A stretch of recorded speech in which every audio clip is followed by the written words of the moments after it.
Assalamualaikum warahmatullahi wabarakatuh. Hari ini hari apa ya? Rabu ya. Iya. Kembali lagi ke TKJ Center.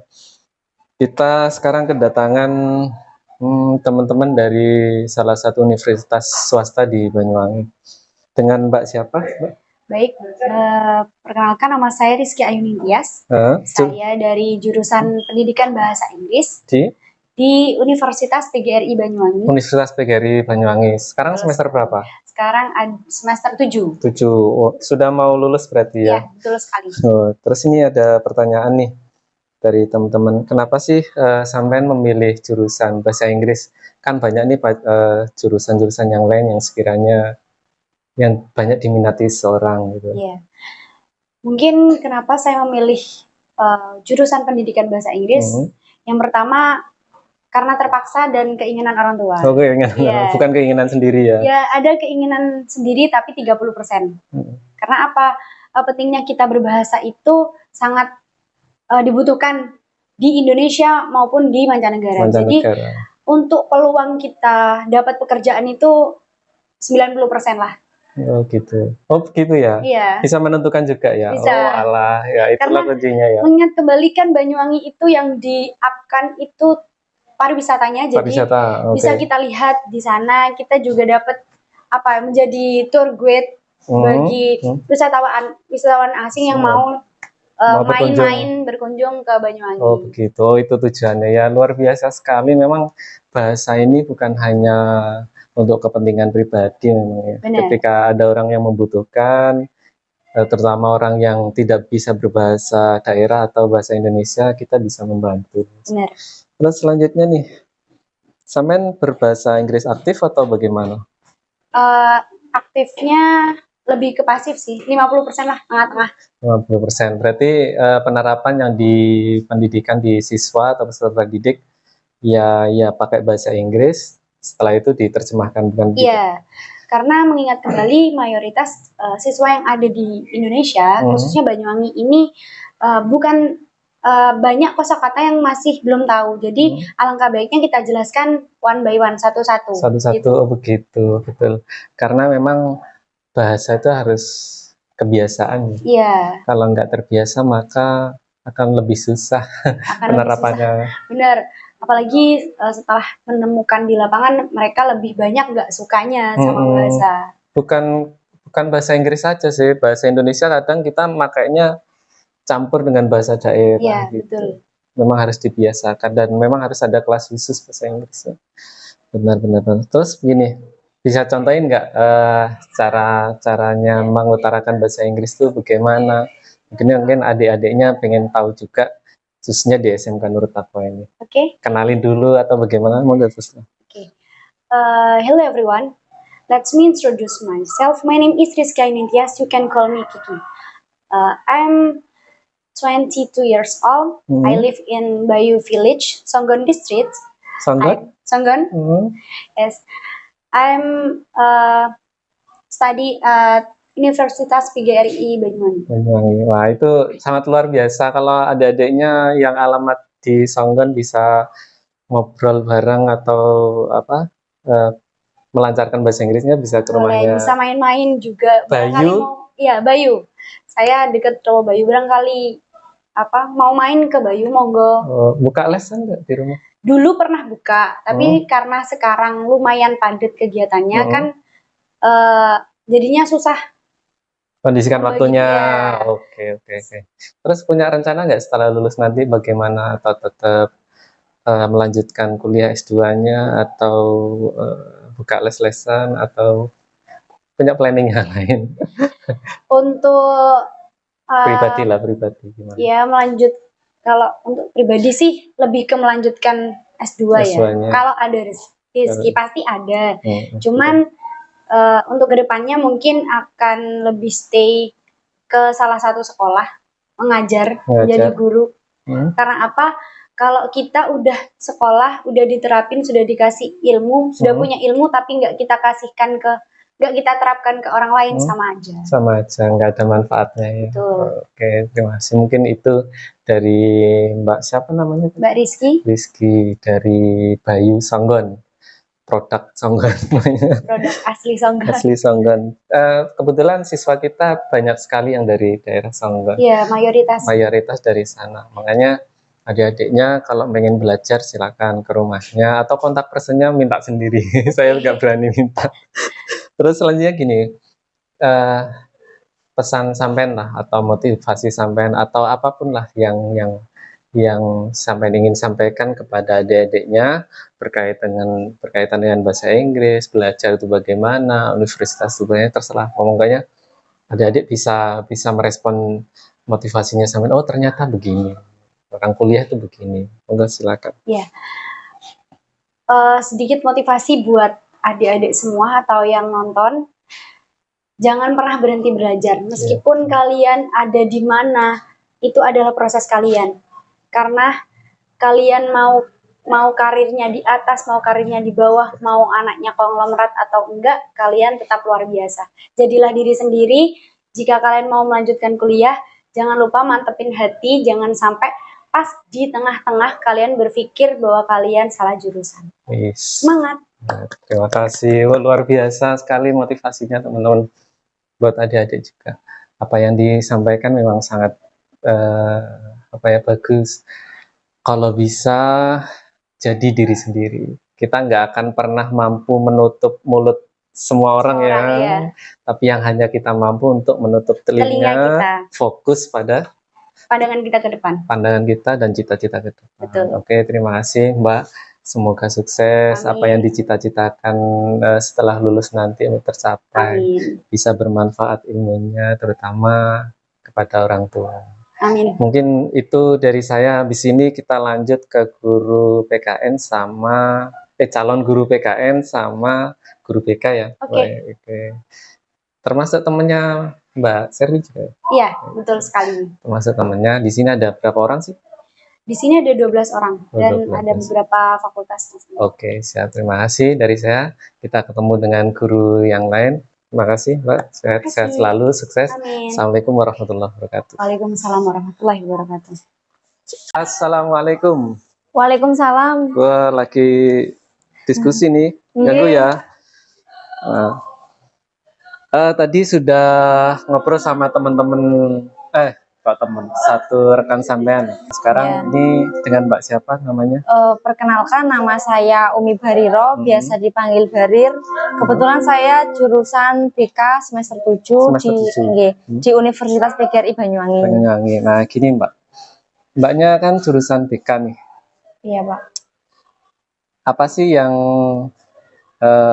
Anda ingin dapat nih setelah dari perkuliahan terus masuk ke dunia kerja atau di dunia pendidikan? Apa sih yang ingin sampai dapat di SMK Nurul Taqwa ini? Pertama saya jawab apa yang ingin saya dapat dalam diri saya dulu ya Pak. Pertama saya memilih jurusan BK itu karena apa? Karena sederhana sih Pak. Keinginan saya ingin bisa parenting dan ingin bisa bermanfaat dan untuk keluarga, cuma itu sebenarnya untuk keinginan saya sendiri. Parenting itu pola asuh. Jadi bagaimana caranya untuk menjadi ibu yang baik. Jadi ibu ya nantinya. Ya Mbak ya. Terus selanjutnya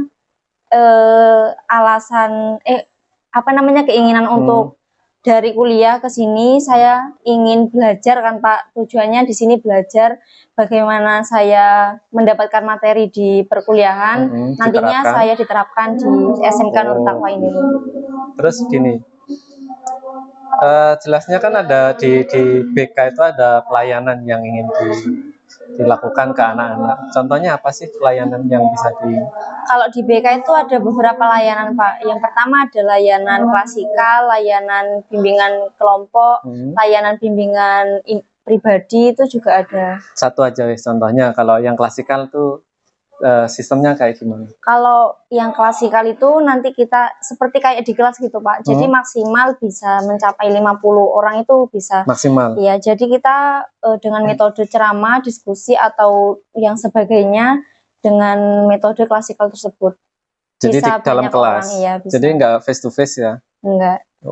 Itu yang klasikal selama menyeluruh berarti ya? Iya. Kalau yang face to face itu apa namanya? Kalau yang face to face itu namanya konseling individu. Individu, apapun ya masalahnya ya. Iya, bukan siapapun hanya bisa ngobrol bisa, bukan hanya masalah sih Pak, lebih ke pencegahan juga bisa. Oh gitu. Terus harapannya sampean setelah masuk ke sini buat adik-adik yang sekarang masih di SMK Nurul Taqwa, ketika masuk ke BK itu harapannya sampean sendiri apa?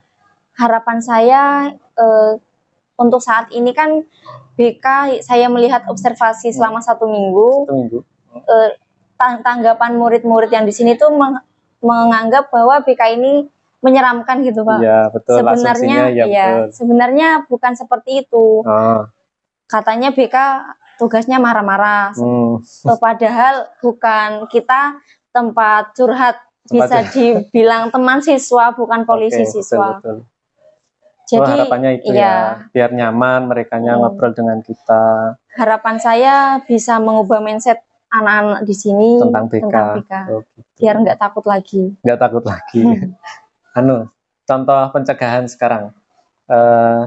Caranya sampai ngobrol ke anak-anak, ke saya gimana caranya ke anak-anak?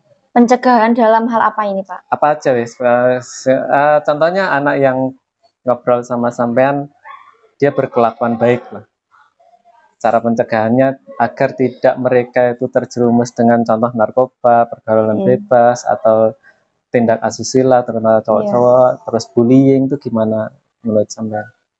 Pertama kami melakukan bimbingan klasikal. Nah di dalam bimbingan klasikal tersebut kita misalnya itu tadi narkoba, kita datangkan materi dari luar. Iya, dari luar yang ahlinya narkoba. Kita jelaskan bahwa narkoba itu bahaya gini. Itu juga termasuk pencegahan.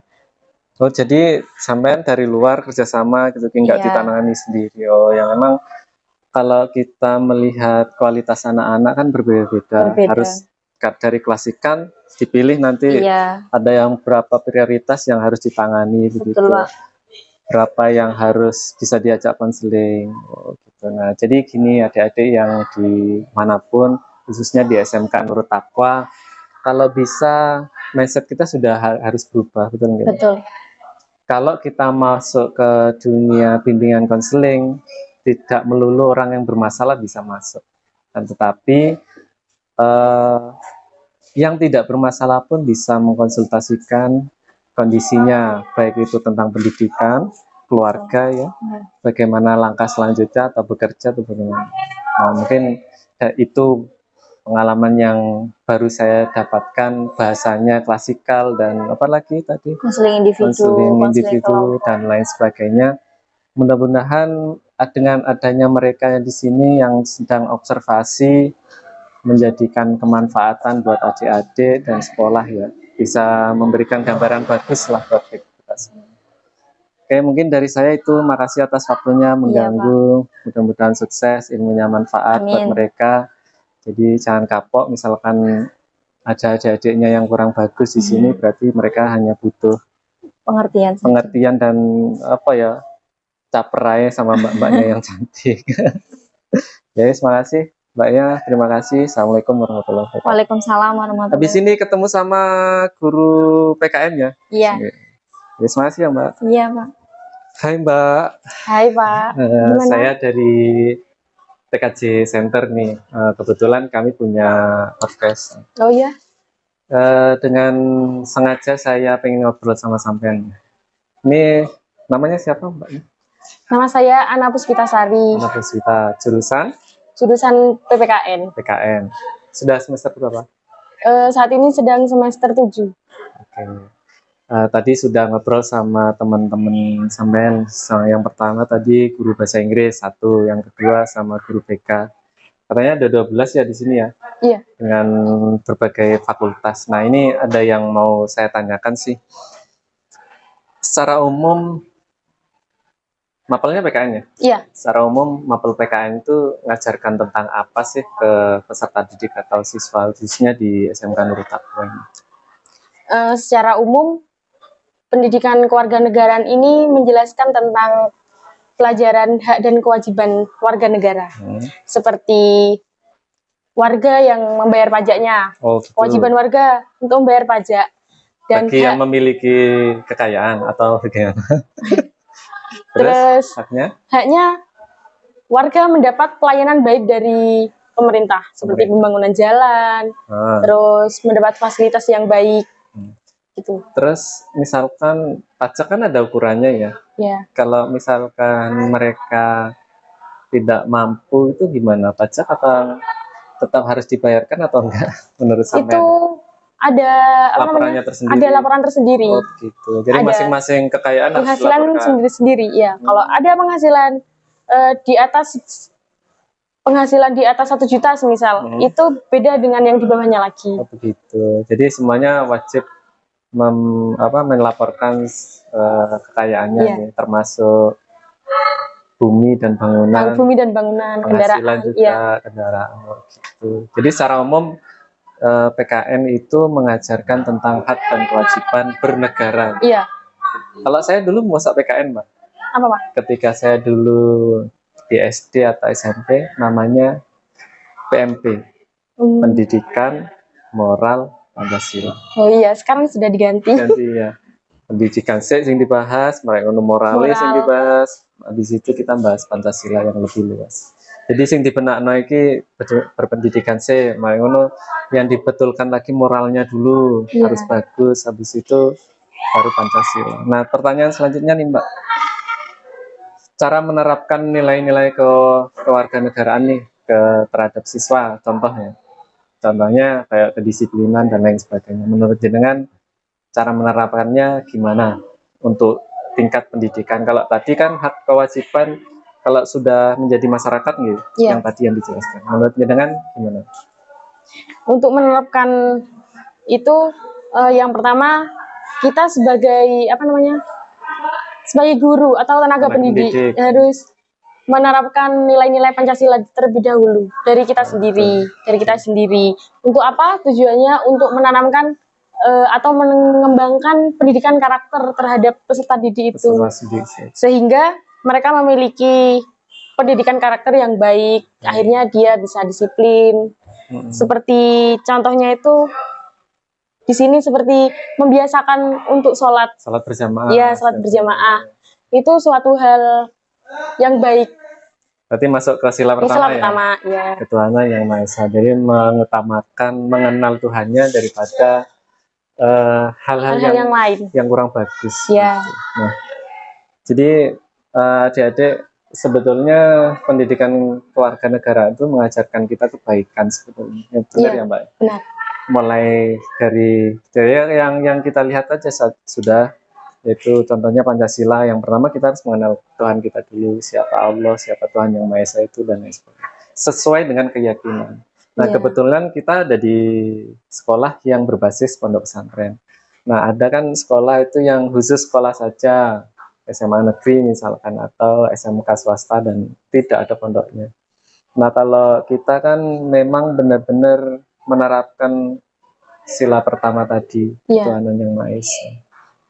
Nah, kesannya jenengan setelah sekarang semester 7 mau lulus, ilmu yang didapat dari perkuliahan diterapkan di pendidikan, kesannya sampean pertama kali masuk ke SMK Nurul Taqwa dengan segala macam karakter, menurut saya apa sih yang paling mengesankan di dalam diri sampean? Sudah berapa minggu sih? Berapa minggu? 1 minggu atau 2 minggu? Mau 2 minggu ini. Ya, kesannya sampean nis. Kalau di dalam kampus itu ya kita diajarkan untuk mengenal kepribadian siswa, terus diajari untuk mengondisikan kelas, terus metode pembelajaran dan strategi pembelajaran. Nah, hal itu kami sudah menyiapkan di dalam kampus. Namun pada kenyataannya realita di lapangan, iya, itu sangat berbeda. Sangat berbeda. Awalnya kaget, takut, apalagi kan kita masih muda. Secara umur kan tidak beda jauh, jadi masih ada nggak ada rasa sungkan. Iya. Kalau metodenya sebaiknya kalau kita sama-sama mudanya begitu, harusnya pendekatan aja ya. Iya. Kalau kita memakai senioritas tua dan muda, mereka kebanyakan menjauh, iya. Apalagi mereka kalau semisal kita menggunakan metode ceramah gitu ya, itu mereka bosan nggak dan nggak mau mendengarkan, main HP sendiri, tidur katanya. Ya, jadi kita ya dituntut harus menggunakan metode-metode baru seperti membuat video, nanti berdiskusi gitu itu. Ya. Mungkin mereka bisa lebih aktif. Ya, ya mungkin itu dari mbaknya, kita nggak bisa lama-lama sebab mbaknya mau ke kelas juga, saya juga ada jam mengajar, kita harus sama-sama membagi waktu. Ya. Terima kasih atas waktunya mbaknya, mudah-mudahan sukses, sehat selalu, nanti cita-cita tercapai. Setelah lulus mau kemana? Mau kerja, ngajar? Iya. Pak lesan. Ya wis, terima kasih dari saya, dari tim TKJ. Mudah-mudahan ini semuanya bermanfaat, dari mbaknya dari Universitas PGRI Banyuwangi ya. Jumlah 2 orang, mudah-mudahan mendapatkan apa yang diinginkan. Amin. Terima kasih dari saya. Assalamualaikum warahmatullahi wabarakatuh. Waalaikumsalam warahmatullahi wabarakatuh. Terima kasih ya Mbak. Iya.